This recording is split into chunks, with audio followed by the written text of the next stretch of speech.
Se trata de cuestiones culturales como la Navidad. Los seguidores de Jesús tenemos tres opciones: rechazarlos, recibirlos o redimirlos. Dado que la Navidad está tan presente en nuestra cultura, es casi imposible rechazarla. Empecemos por aclarar que no se sabe exactamente cuándo nació Jesús. Es importante entender que los primeros seguidores de Jesús vivían bajo el Imperio Romano. Los romanos tenían una fiesta pagana llamada Saturnalia que caía aproximadamente el 25 de diciembre. Y como no se sabía cuándo había nacido Jesús, los cristianos en aquel entonces dijeron: aprovechemos este día libre que tenemos y celebremos su cumpleaños en este día. Ahora, si esta idea de Saturnalia como fiesta pagana te incomoda, piensa en esto. Llega un punto que las raíces de algo están tan lejos de su significado que ya no tienen la connotación pagana. Un ejemplo de esto es el lenguaje. Todo lenguaje tiene sus raíces en alguna parte. La mayoría de nuestros días de la semana, si no todos, surgieron también de nombres paganos. Te hago una pregunta: ¿deberíamos de dejar de decir lunes porque puede estar relacionado con el culto o la adoración a la luna? Si ves, en español moderno ya el lunes no posee esa connotación. En cierto sentido, las fiestas son como el lenguaje cronológicamente hablando. Hoy en día la Navidad significa la conmemoración del nacimiento de Jesús, uno de los eventos más importantes en la historia. El no señalarlo yo creo que sería un error. Creo que vale la pena arriesgarnos, aunque la fecha del 25 de diciembre tiene una proximidad con esta fiesta pagana. Yo creo que deberíamos aprovecharlo, ya que toda la cultura lo celebra. Deberíamos redimirlo y sacarle el máximo provecho, porque Jesús es digno de ser celebrado en su nacimiento.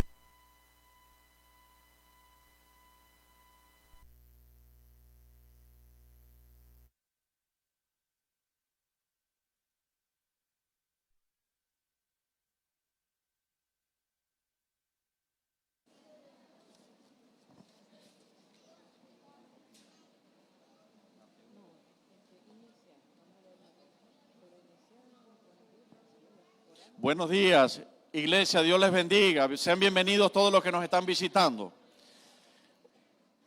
Un día más para celebrar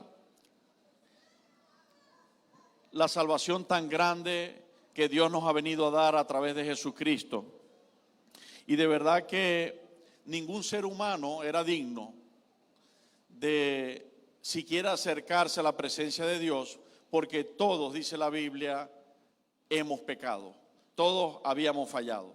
Así que Jesucristo, en medio de esta desierto y sequedad espiritual, ha venido a ser nuestro oasis y aquel que ha abierto las puertas de la esperanza y de las fuentes de agua de vida. Por eso dice la Escritura, por ejemplo, que el que cree en Cristo, de su interior fluirán ríos de agua viva.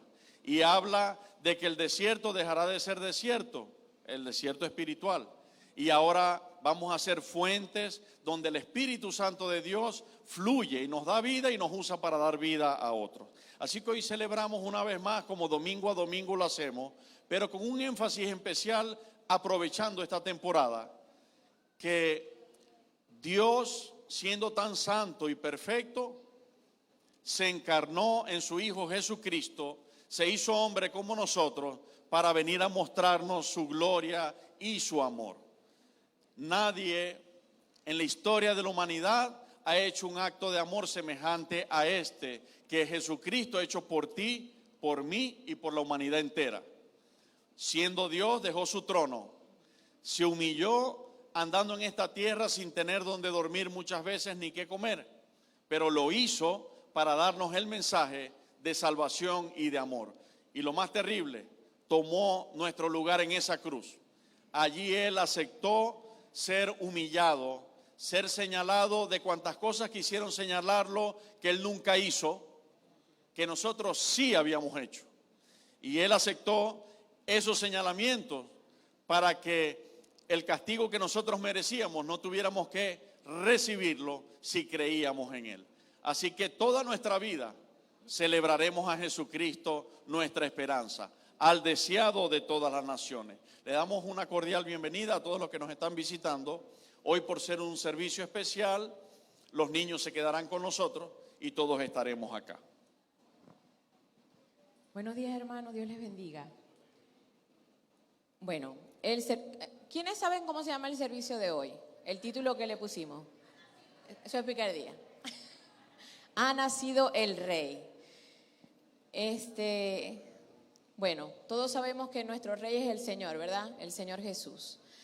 Vamos a ver, ¿qué entienden ustedes? Vamos a hacerlo un poquito dinámico para que sea diferente. ¿Quién sabe qué significa Rey? ¿Cuál es su significado?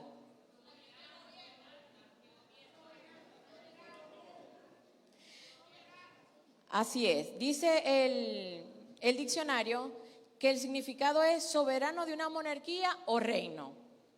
Nosotros, gracias a Dios, aquí en nuestros países de Latinoamérica no existe una monarquía. Casi o todos los países somos democráticos, ¿verdad? Hay un presidente que nosotros salimos a elegir un día y esa es la persona que gobierna nuestro país o cada una de nuestras naciones, pues hablando a nivel de Latinoamérica. Pero en Europa sí hay monarquías, ¿verdad? Y gracias a Dios que en este año creo que fue que la reina Isabel partió o murió, ¿verdad? ¿Y cuántas habían? O sea, digo gracias a Dios, aclaro, ¿no? No porque se murió, sino porque lo tenemos como actualizado, ¿verdad? Se habló mucho de eso, fue noticia en mucho tiempo. Entonces, por eso digo gracias a Dios, porque no vamos a estar como fuera de contexto. Entonces, bueno, estaba esa reina Isabel que duró, no sé, muchísimos años. Decían, ¿cuánto? 70 años como reina, pero murió de 90 y algo de años, ¿verdad? Y en un momento decía que había visto morir a varios papas, a varios presidentes, había visto las guerras. O sea, ella vivió todas esas actividades históricas de nuestro país o de nuestro mundo, pues. Entonces, debajo de esa reina habían muchas personas esperando a ver quién iba a tomar ese lugar. Y bueno, muchos pensábamos que era la princesa Diana que iba a tomar ese lugar, ¿no? Pero bueno, ella murió hace muchos años atrás y no fue así. Pero también estaban los hijos de la princesa, que podían ser que tomaran ese lugar. El príncipe William, que es el mayor, y el príncipe Harry, que es el que le sigue. Pero no fue así. Quien tomó el lugar fue su hijo, porque era el más cercano a esa cadena de mando, ¿no?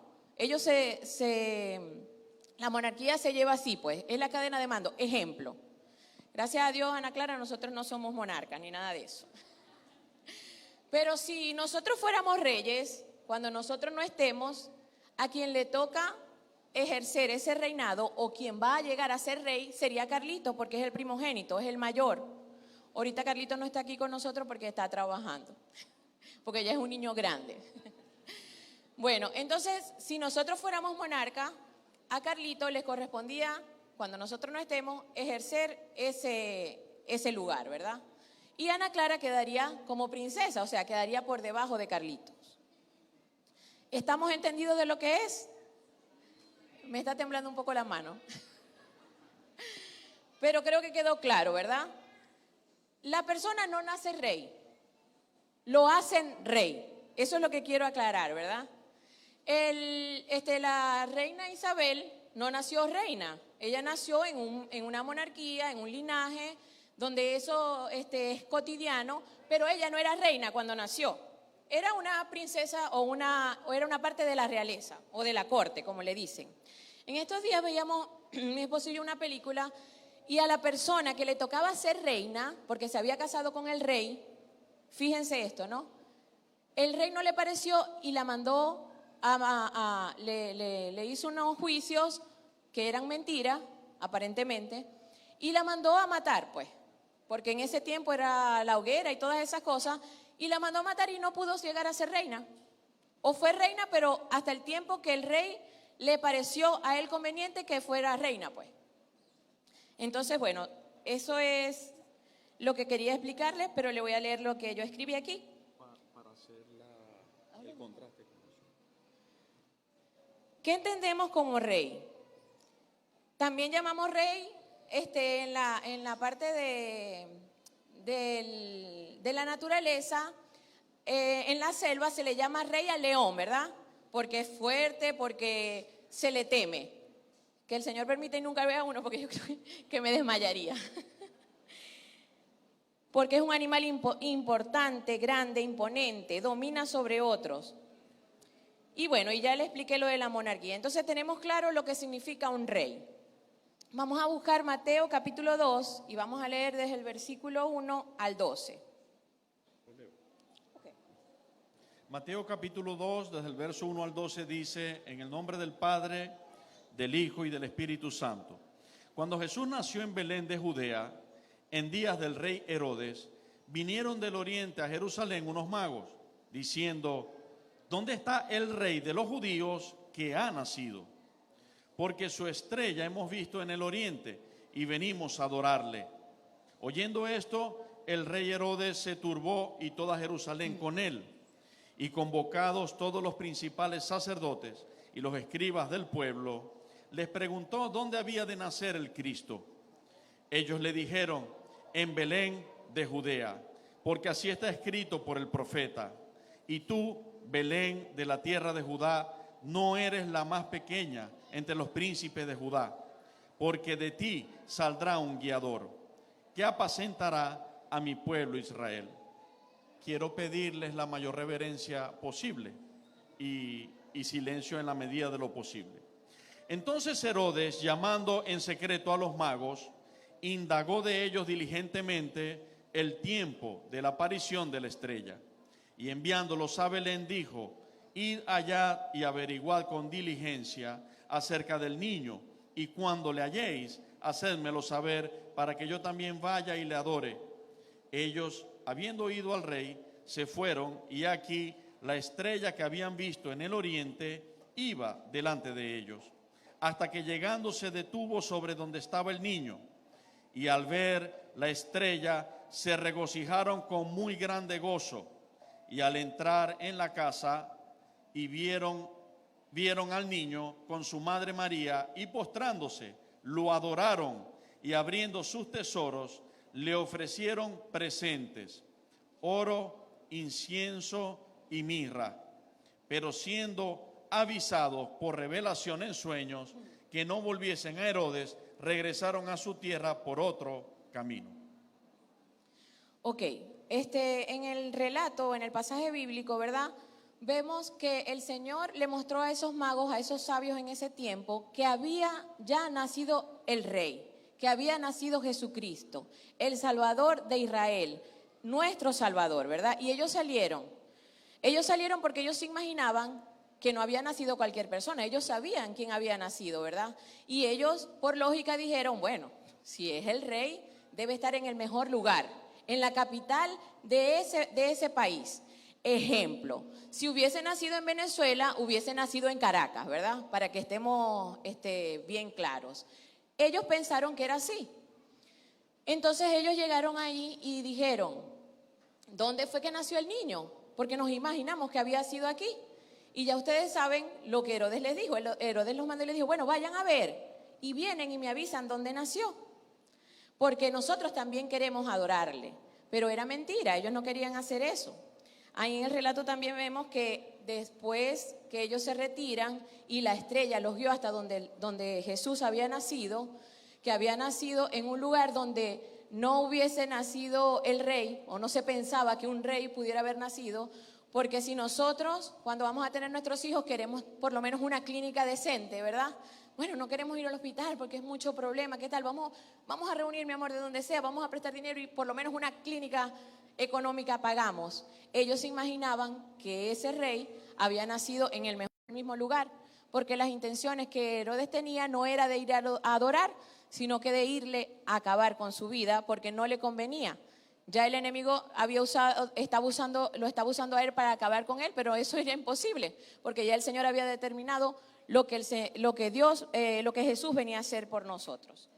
Entonces dice así escribí: fíjense cómo los magos, cuando les había anunciado la estrella que había nacido un rey para el pueblo de Israel, allí decidieron ir a buscarlo.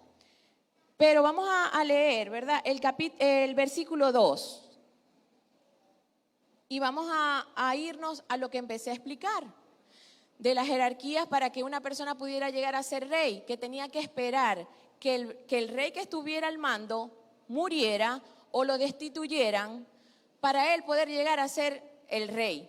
Pero dice aquí el versículo 2, diciendo: ¿dónde está el rey de los judíos que ha nacido? Jesucristo no esperó que el que estaba antes de él partiera, muriera o lo destituyeran para ser rey. Dios le dio el rey nació siendo rey, o sea, le otorgó ese privilegio antes de nacer.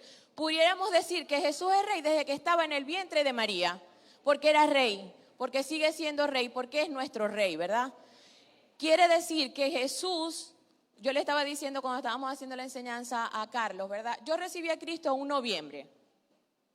No recuerdo exactamente el día, lo he buscado muchas veces en mi mente, pero no lo recuerdo. Pero sé que fue como un 20 de noviembre, más o menos. Ese día Jesús nació en mi corazón.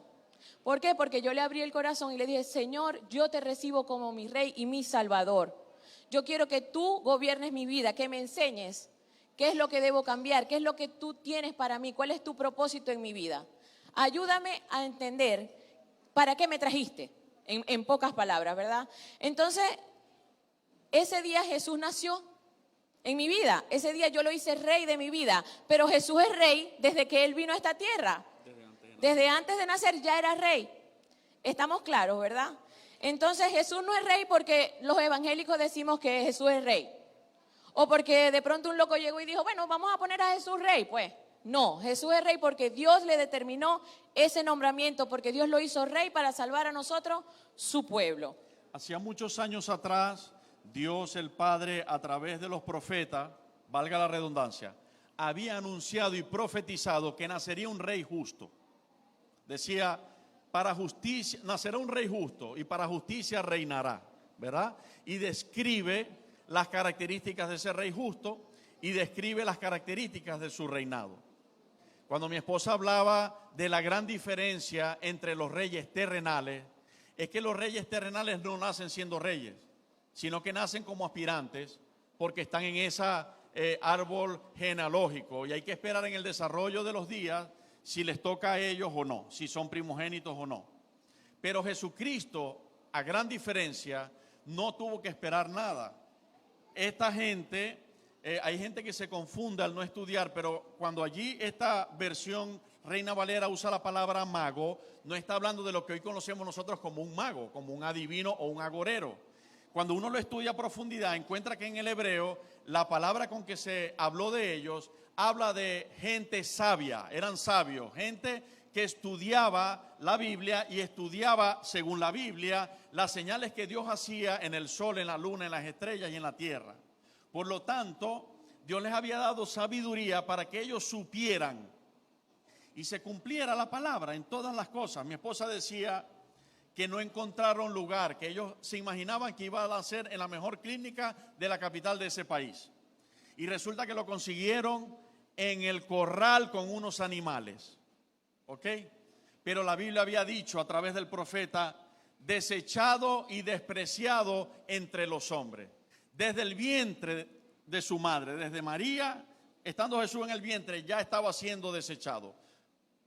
Lo primero, María y José no encontraron un lugar donde los aceptaran, una maternidad, pues, para que él naciera dignamente.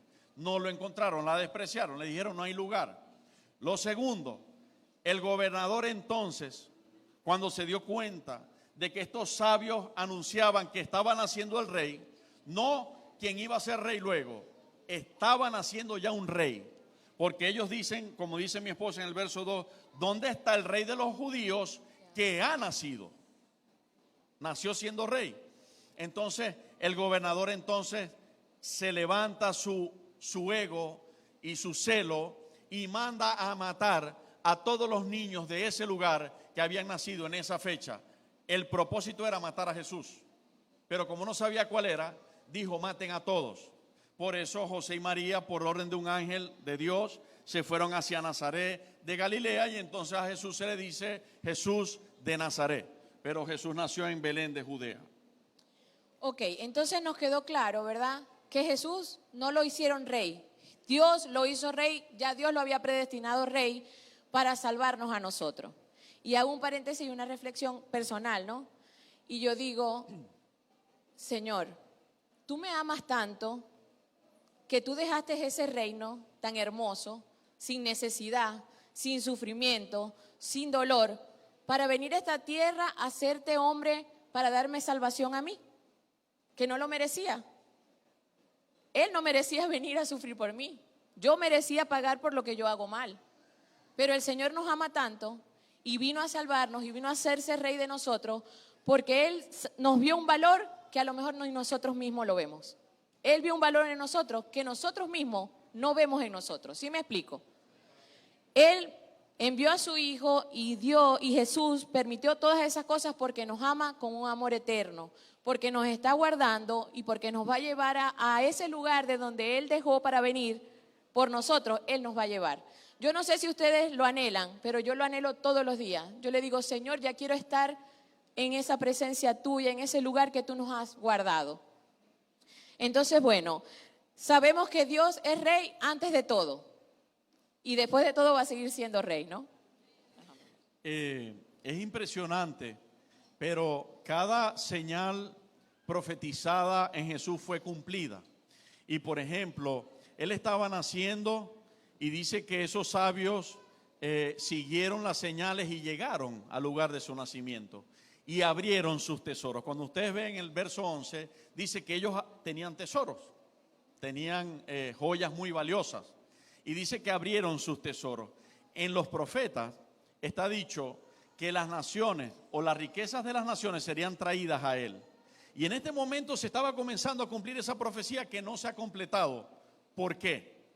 Porque cuando Jesucristo establezca su reino milenial aquí en la tierra, con su pueblo, los creyentes que Él determine que son bienaventurados y santos para eso, la Biblia dice que somos reyes y sacerdotes para Dios, ¿verdad?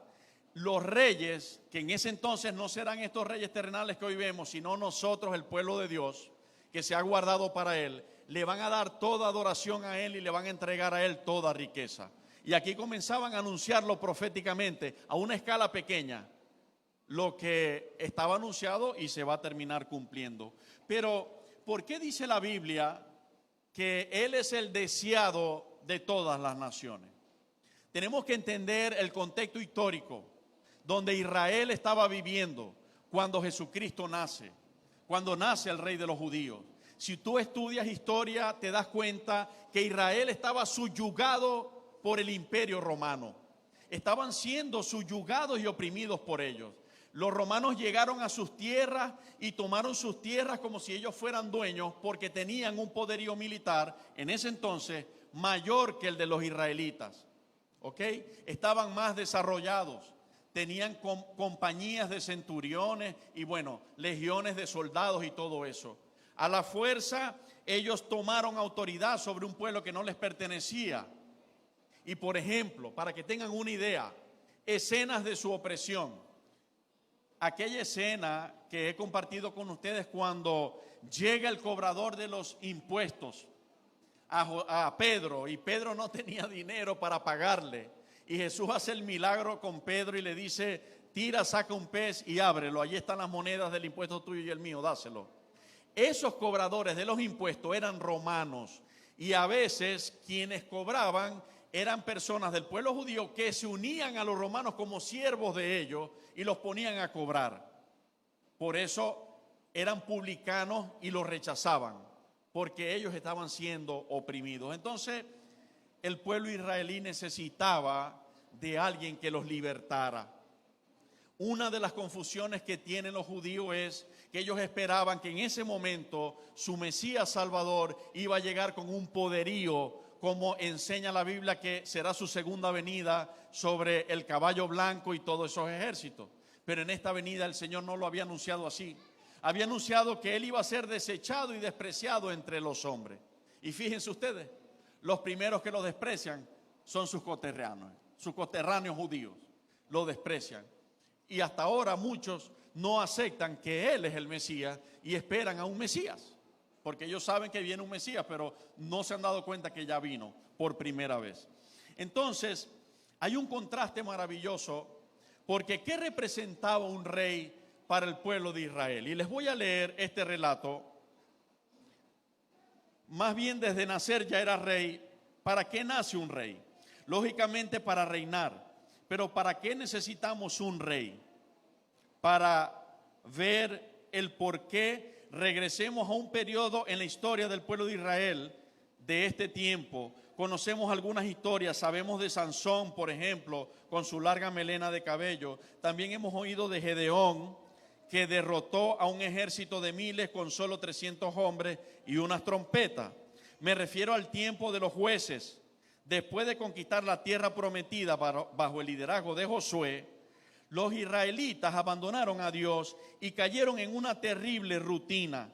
Lo que hacían era dejar a Dios y adorar a los dioses paganos de sus vecinos, los ídolos.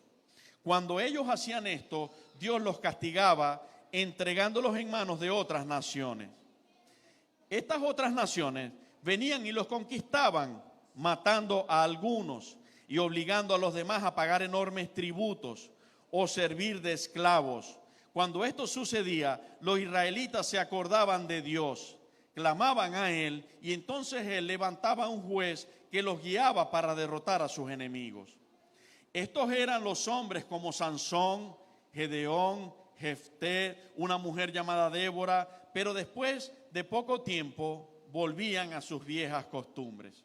Adoraban a los dioses falsos, obligando a Dios a volverlos a castigar. El último versículo de Jueces nos explica por qué las cosas estaban tan mal. Dice, en aquella época no había rey en Israel. Cada uno hacía lo que le parecía mejor.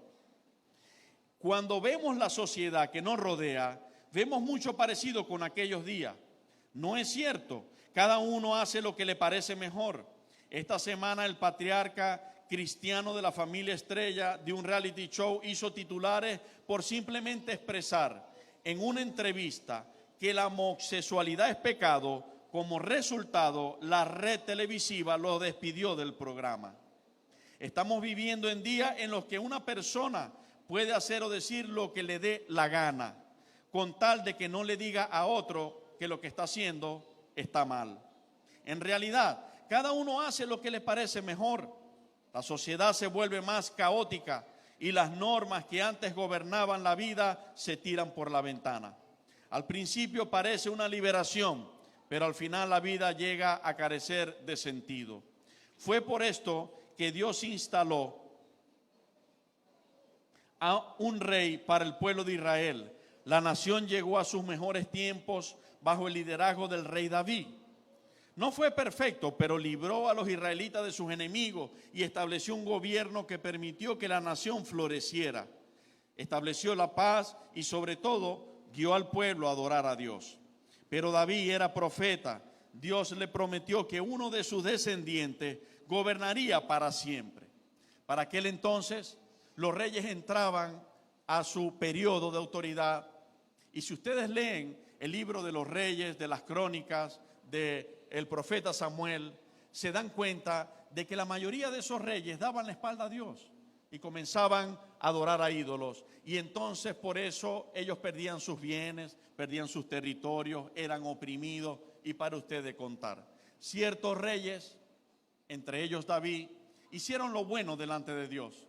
Se pusieron a cuentas con Dios, llevaron al pueblo a ponerse a cuenta con Dios y Dios comenzó a bendecirle y a hacerle recuperar. Pero ¿qué pasaba al poco tiempo? Se cumplían los días de vida de ese rey, en este caso David, y moría. Y otra vez el pueblo quedaba desprovisto de rey. Y de repente el rey que venía podía ser justo como podía ser injusto. Hay una gran diferencia hoy delante de nuestros ojos. Hay un rey que ha sido establecido para reinar y la Biblia dice, y su reino es sempiterno, por siempre y para siempre. Hay una gran esperanza y es que hoy celebramos un rey que ha nacido para reinar para siempre. Ya yo no tengo la disyuntiva, Señor, ¿será que cuando este rey se nos muera, otro rey nos gobierne mal y volvemos a caer en la derrota? Ahora tengo la perspectiva y la esperanza de que delante de nosotros va un rey que se llama justo y Jesucristo, Rey de reyes y Señor de señores, que nunca se devolverá de su santidad, que nunca le dará la espalda a Dios el Padre. Por lo tanto, nos llevará de triunfo en triunfo y de gloria en gloria. A ese rey hoy celebramos, a Jesucristo. Para ti, Señor, tú eres digno, recíbelo. Solo tuya es la gloria y la honra. Dios le prometió a David, siendo profeta, recuerden que David, inspirado por el Espíritu Santo, escribió muchos salmos. Y en los salmos encontramos profecías, anuncios de Dios futuros. Dios le prometió que uno de sus descendientes gobernaría para siempre, mirando, inspirado hacia el gobierno de su hijo lejano. David escribió el Salmo 110. Y si leemos, dice así: Jehová dijo a mi Señor, siéntate a mi diestra hasta que ponga a tus enemigos por estrado de tus pies. Jehová enviará desde Sión la vara de tu poder. Domina en medio de tus enemigos. Tu pueblo se te ofrecerá voluntariamente en el día de tu poder. Hagamos una pregunta para reflexionar. ¿A cuántos de nosotros adoramos hoy a Jesucristo porque nos obligan? ¿Ah? ¿Aló? ¿Quién lo está adorando porque está obligado a adorarlo? Lo adoramos voluntariamente porque por su misericordia abrió nuestros ojos y comprendimos su amor. ¿Sí o no? Amén. Vimos tan grande entrega, vimos tan gran amor, vemos a diario sus misericordias, escuchamos su voz en nuestras tormentas cuando estamos confundidos, escuchamos su voz y su amor y decimos, ¿cómo no adorarte, Jesús? ¿Cómo no entregarte nuestras vidas, verdad? Entonces aquí decía, tu pueblo se te ofrecerá voluntariamente en el día de tu poder, en la hermosura de la santidad. Desde el seno de la aurora tienes tú el rocío de tu juventud. Juró Jehová y no se arrepentirá. Tú eres sacerdote para siempre, según el orden de Melquisedec. El Señor está a tu diestra, quebrantará a los reyes en el día de su ira. Juzgará entre las naciones, las llenará de cadáveres, quebrantará las cabezas en muchas tierras. Del arroyo beberá en el camino, por lo cual levantará la cabeza. Si nosotros notamos, esta palabra profética en el Salmo 110 envuelve inclusive la segunda venida de Jesucristo que estamos estudiando. Porque dice, el Señor está a tu diestra, quebrantará a los reyes en el día de su ira. Y una de las cosas que estamos estudiando es que cuando Jesucristo venga con sus ejércitos, destruirá a los reyes, a los capitanes, a los jinetes y a muchos pueblos que están en contra de él. ¿Se acuerdan de eso que estamos estudiando? ¿Verdad que sí? Bueno, allí está anunciado. Aunque sería su descendiente, David declara que este rey venidero es también su Señor. ¿Ok? Aquí hay una gran diferencia. David era rey, pero David no se pone a la altura de este rey que está anunciando. David dice, este rey que viene es Señor mío y Dios mío. A este rindo mi vida y le sirvo, ¿verdad? Entonces, es también su Señor. Lo ve sentado a la mano derecha del Padre hasta que su victoria sea completa. Sus tropas lo acompañarían a la victoria. No solo sería un rey, sino también un sacerdote que guiaría a su pueblo en el servicio al Señor y en alabarle a Él. Su juventud se rejuvenecería. Es una referencia a su eterno poder y resurrección. Finalmente, vemos que este Señor también haría justicia juzgando a todos los rebeldes y malvados. Es un cuadro perfecto de Jesucristo. ¿Acaso no es cierto esto? Él es el gran rey, descendiente de David, el Señor que vino para rescatar a su pueblo y derrotar a sus enemigos. Su mayor batalla la peleó en la cruz, donde él conquistó al diablo y a sus huestes. Viene también una gran batalla final, cuando él destruirá a todos sus enemigos. Pero tú puedes vivir ahora bajo el reinado de este rey. Sin rey, la vida se convierte en un caos. Pero cuando vivimos bajo el mando de este rey, tenemos esperanza, tenemos propósito, tenemos dirección en la vida. La pregunta hoy ¿es Cristo tu rey? ¿Ha nacido el Rey Jesucristo en tu corazón como tu rey? Ok, ese es el propósito de Dios. ¿Sabes qué? Aunque Él es el Rey de Reyes y Señor de Señores por los siglos de los siglos, aunque David por revelación del Espíritu Santo lo vio a la diestra del Padre en el trono, y lo vio Esteban cuando estaba por partir, y lo vieron muchos, Lamentablemente hoy para muchos Cristo no es el Rey. ¿Por qué? Porque no aceptan su señorío sobre sus vidas. Porque aunque digan creo en Jesucristo, no le obedecen. Jesucristo habla en su palabra y no le obedecen. Así que la invitación es a que verdaderamente ocurra una natividad en tu vida, en la mía y en la de todos los seres humanos. ¿Cuál? Que Jesucristo nazca siendo el Rey tuyo y el Rey mío. Cuando Él nos gobierna, podemos decir entonces con cordura, Él es mi Rey. Por lo tanto, voy en victoria. ¿Verdad que sí? Amén. Ok.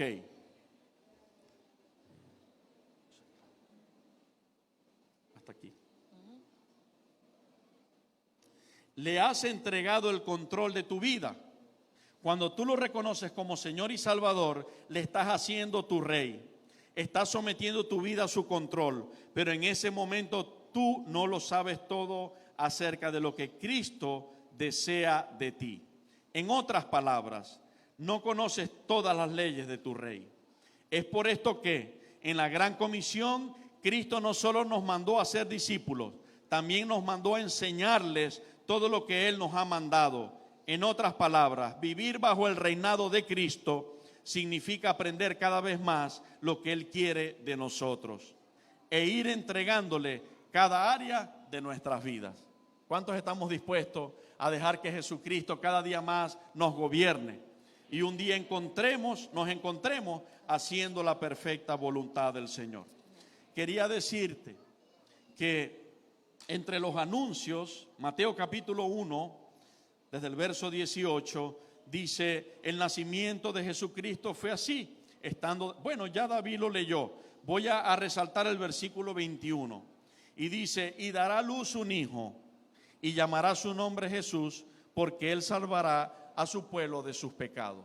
Estudiando en el original, la raíz o la etimología del nombre Jesús, es el nombre Joshua o Yeshua, ¿verdad? ¿Qué significa? Yahweh es Salvador. O sea, yo soy el que soy, es Salvador. En pocas palabras o en menos palabras, Dios, el Todopoderoso, es Salvador. Por eso allí dice, llamará su nombre Jesús, ¿verdad? Y luego dice que un profeta anunció que Él era Dios con nosotros. Jesucristo dijo, Felipe, tanto tiempo hace estoy con ustedes y tú me dices, muéstrame al Padre. El que me ha visto a mí, ha visto al Padre.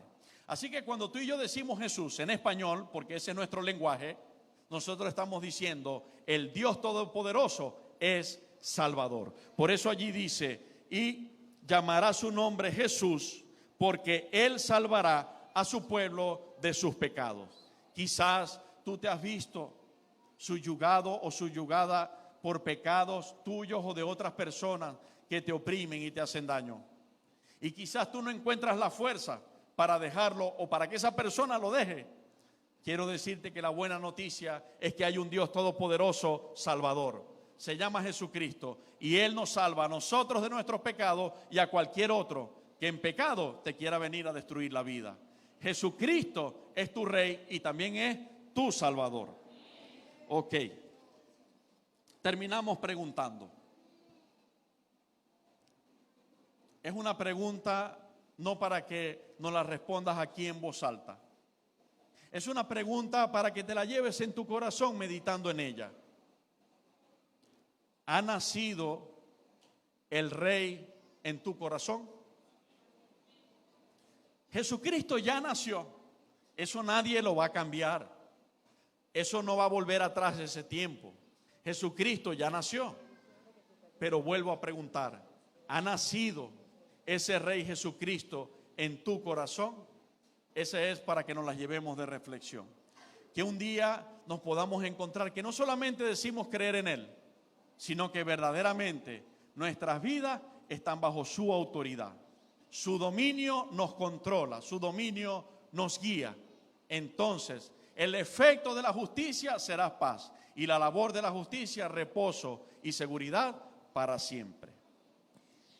Entonces, hemos aclarado que Jesús es nuestro Rey porque Dios lo determinó nuestro Rey. Dios lo hizo nuestro Rey para que nosotros tengamos un Rey perfecto. un rey que no se equivoca, un rey que fue santo, o sea, el modelo perfecto a seguir. No quiere decir esto que cuando yo cometa un errorcito, ¿verdad? Digo, no, ya yo no merezco tener ese rey. Dios está ahí, Jesús está ahí diciendo, no vamos a ser perfectos, porque la Biblia dice que el que no comete pecado es mentiroso. O sea, que vamos a pecar porque estamos en este mundo, pero que tenemos un Rey Salvador, que tenemos a Jesucristo, que se hizo hombre por ti, por mí, para redimirnos delante del Padre, para justificarnos delante del Padre. Entonces, le quiero decir y quiero aprovechar este tiempo y este lugar donde estoy, ¿verdad? Para decirle, hermanos, nosotros no celebramos la Navidad porque creemos en San Nicolás o porque los renos son muy bonitos y la nieve cae del cielo. Nosotros no celebramos la Navidad por eso. Nosotros celebramos la Navidad porque sabemos que Jesús nació un día. ¿Qué día nació? No lo sabemos, la Biblia no lo especifica. No sabemos el mes, quizás ni siquiera fue en diciembre.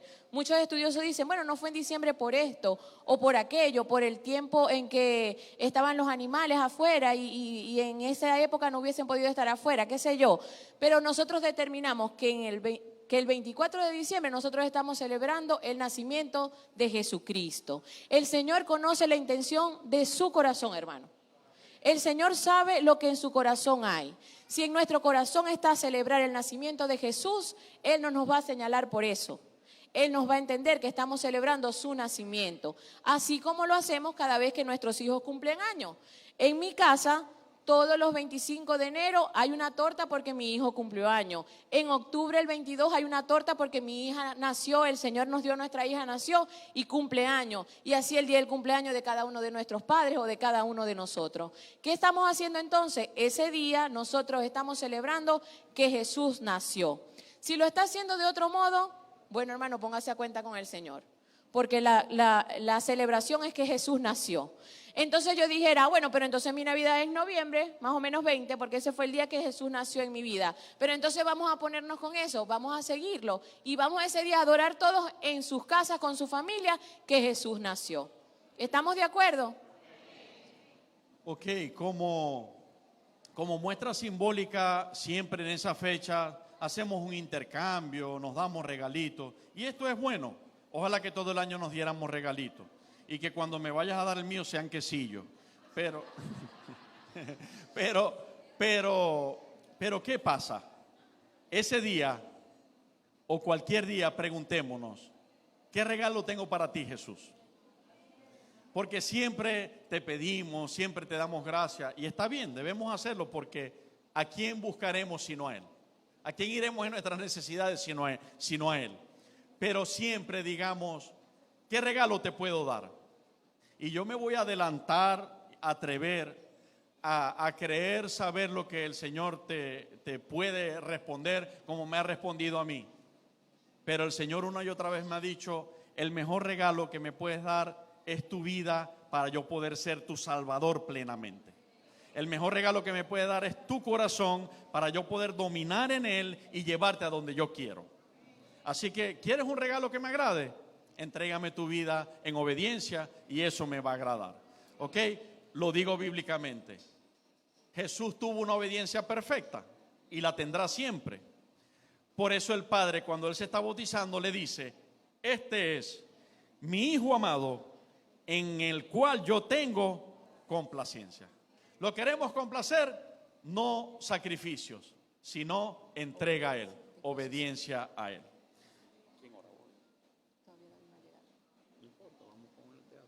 Ok, entonces ese día, ¿verdad? Le doy un consejo, ¿no? Ese día 24 de diciembre que nosotros preparamos lo que Dios nos haya provisto preparar, si es una hallaca, si es un pan de jamón, si es un pollo al horno, si es un arroz con pollo, una sopa, lo que Dios le haya provisto y ustedes se hayan dispuesto a hacer, sepamos que estamos honrando el nacimiento de Jesús y digámosle, Señor, yo hoy vuelvo a hacer, que deberíamos hacerlo todo el tiempo, ¿verdad? Yo hoy hago otro compromiso contigo. Yo quiero entregar mi corazón y mi vida a tu servicio. Yo quiero hacer realidad esa palabra que dice que ha nacido un rey para salvación mía, para salvación nuestra. Yo quiero que tú seas el rey. Y el que tiene un rey hace lo que el rey quiere que haga. Pero qué diferencia que este rey que nosotros tenemos no quiere hacernos hacer algo por imposición que nos va mal. Todas las cosas que el Rey Jesús quiere que nosotros hagamos es para un beneficio de nosotros mismos. Es porque nos ama. Es porque está ahí dispuesto a irnos llevando en todas las áreas, hermano. Porque el Señor no solamente nos lleva que tienen que ser santos, que tienen que ser santos, que tienen que ser santos. También nos provee, también nos da alegría, también nos bendice, también nos pone la mano cuando estamos tristes. Él siempre está con nosotros. Entonces ese día digámosle, Señor, esta celebración es en tu nombre. Es porque nosotros te amamos y te reconocemos como nuestro Rey y Salvador. Vamos a orar. Y por allí en febrero, marzo o cuando sea que vengan las situaciones difíciles y te pongas triste, recuérdale a tu alma y a tu espíritu, tengo motivos para esperar buenas cosas. Jesucristo no solamente nació, Jesucristo hizo un sacrificio por mí, venció a Satanás en la cruz, venció a sus demonios, venció la enfermedad y venció la muerte. Así que si Cristo venció la muerte, ¿qué es el problema que se me pueda estar presentando que Cristo no venció por mí? Por eso la Biblia dice en Romanos 8 que el que no escatimó a su propio Hijo, sino que lo entregó por todos nosotros, ¿cómo no nos dará también con Él todas las cosas? Señor, hoy te damos gracias una vez más y rendimos honor a tu nombre, que es sobre todo nombre. Jesucristo, Rey de Reyes y Señor de Señores. En tu nombre está la esencia de lo que tú eres. Tú eres el Dios Salvador. También Cristo denota el ungido de Dios. Así, Señor, que tú eres la bendición más grande que nunca jamás había llegado a nuestras vidas y llegó. La realidad es que hoy estamos aquí porque un día llegaste y tocaste a la puerta de nuestros corazones. Y nosotros hemos dicho sí a tu llamado. No queremos el pesebre de nuestros corazones sin la figura principal o sin la presencia principal de ese pesebre, que eres tú, Jesucristo, Rey de Reyes y Señor de Señores. Te queremos allí, no como un niño, sino como un Rey de Reyes, como un Señor de Señores, como un Dios nuestro que has perdonado nuestros pecados, que nos has salvado, que nos has enseñado, que nos has ungido con tu Espíritu Santo para honrarte y servirte y ser reyes y sacerdotes para Dios nuestro Padre. Jesucristo, gracias por haber venido un día a nuestras vidas cuando no valíamos medio. Gracias por habernos levantado, Señor, y por habernos dado valor. Toda la gloria es tuya, porque si algún valor tenemos hoy, es gracias a ti, Jesucristo, Rey de Reyes y Señor de Señores. Hoy te pedimos que tú seas el centro, que tú seas el Rey, el que domina nuestras vidas, el protagonista de nuestras vidas, de nuestros hijos, de toda nuestra familia y de toda tu iglesia.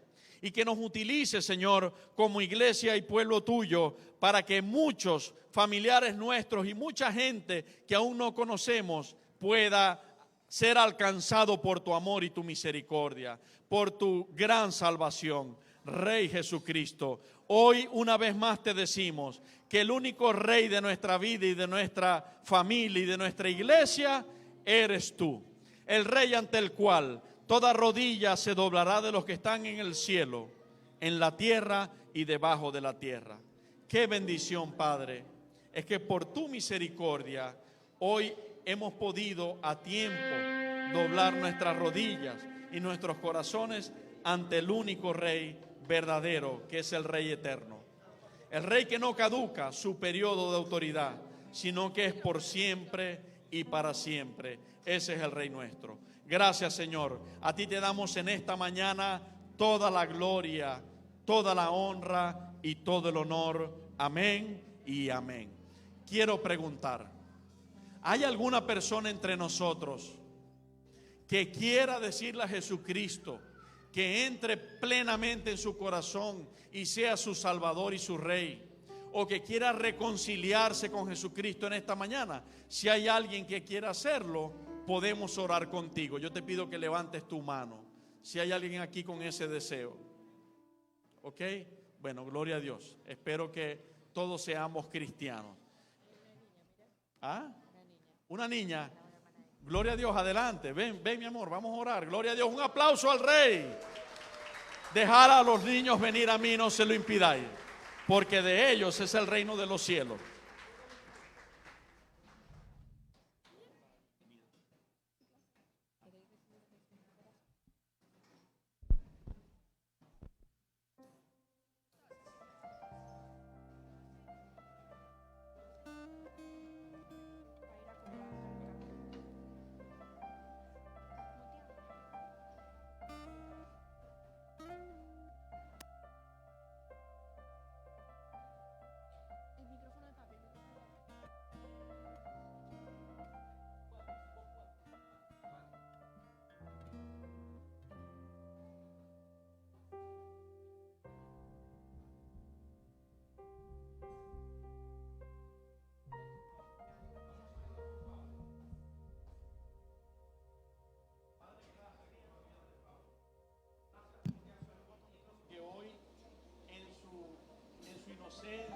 En su sencillez, ella escuche que tú eres un rey que le ama como nadie le amará jamás, y ella voluntariamente ha abierto su corazón a ti. Y recordamos días, Señor, cuando traían la gente, niños a ti, estando tú aquí en la tierra, y tus discípulos religiosamente pensaban que los niños no tenían que acercarse a ti, y tú dijiste: dejadlos venir a mí, no se lo impidáis, porque de ellos es el reino de los cielos. Y tu palabra dice que tú ponías las manos sobre ellos y los bendecías. Hoy te pedimos que bendigas a Paola. Sabemos que tu gracia y tu bendición está sobre ella, pero queremos pedirte que la llenes más de tu Espíritu Santo. Que Paola, donde ella esté, en su familia, en su casa, todos puedan notar que hay una gracia especial en su vida y comprendan que es tu presencia, Jesucristo, que habita en ella, que es tu amor, que es tu obediencia, que es tu humildad, tu mansedumbre. Utiliza esta hermosa niña para que su casa y muchos te conozcan, Jesús. Y guárdala escondida en el hueco de tus manos para siempre. Que nunca nada ni nadie la pueda apartar de tu presencia. Bendícela, Padre. Te la entregamos en tus manos en el nombre de Jesucristo. Amén y amén.